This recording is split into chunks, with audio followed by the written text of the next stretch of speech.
yung awards ko. Kasi pag naalala ko siya, nape-pressure ako. Pero ang nangyayari na, pag naalala ko, sabi ko na ginagamit ko siya as motivation.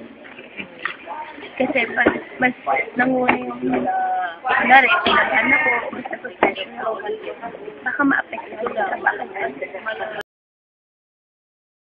Hindi naman po choosy. Mahachi.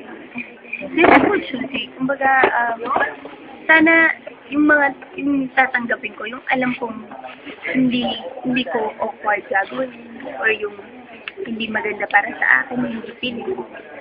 Yung alam kong kakayanan kong magawa yung character na ibinigay sa akin. Actually, wala naman pa akong mga limitations na ibinibigay. Hanggat kaya at kailangan kong ibigay at kailangan ng script, ng storya. At kung yun yung mas magpapaganda sa kwento, ibibigay. Yung character ko dito si Margo, paano ba?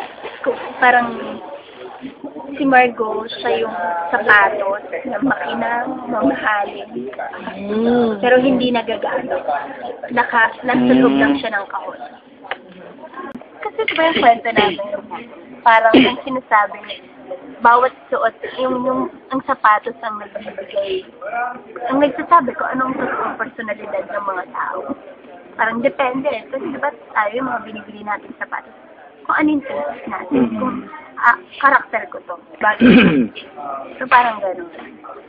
So, yun, yung ako, yun nga, mamahalin na makinang, na hindi nagagamit, nasa loob ng ako. Pero paano pag lumabas na yung sapatos? Ako, sasabi ko na ako yung sapatos na mataas yung takong. Di ba pag mataas yung takong, yung mahirap i-balance. Ganun yung buhay ko. Gusto ko nababalance. Anong color? Ha? Anong kulay niya? Fuchsia pink? Gold? Di ba dati red siya? Red, super red. Ngayon, anong kulay? Rainbow. So, maganda mag-balance ng buhay mo. White lang po. Actually, kahit di naman ako. Lahat naman. Ngayon mo masasabi mo Meaning, balance. kasi pag sinabi mong balance, yung hindi ganun kasaya, yung masaya, may problema, o kaya may problema, pero may kapalit masaya. Ngayon, ano? Yung balance. Ano yan, balance? Balance. Basta walang lang. Oo. Trabaho, pamilya. Kasi, para sa akin, yung happiness, depende yan sa actions mo. Ikaw mismo yan eh. Kung pinili mo na, hindi naman ako ganito kasaya, tama na. Yan talaga yung lalabas. Pero kung pipiliin mo na, masaya ako kahit ako lang.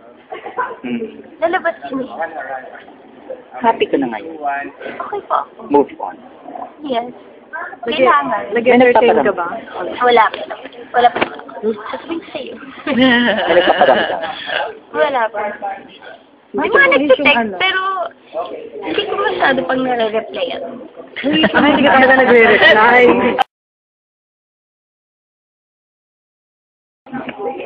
Ayoko nang magsalita kahit ano kay Mateo kasi respeto ko na lang sa kanya. Kung ano man yung last na sinabi ko, yun.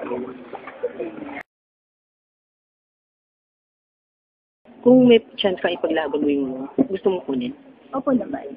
Di ba? Siguro lahat ng artistang babae sa ABS nangangarap maging dad. Ako gusto ko. Pero maging dad. Sino-practice ko na. Kaya siguro paus ka, no? No, kaya nga paus ka. Hindi, talaga. May nakita ko nga may nag-post sa Twitter ba yun? Ang dami mukha. Oo. Kasi hinanap ko yung face ko. Shit, ito yung face. Kasi maging ding. Ding ko ba ito? Gusto mo. Ang mga goy. Bugoy. Ang sinagoy, okay lang. Sinong leading naman mo?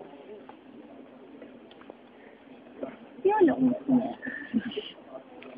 Lala, Jericho. Ay!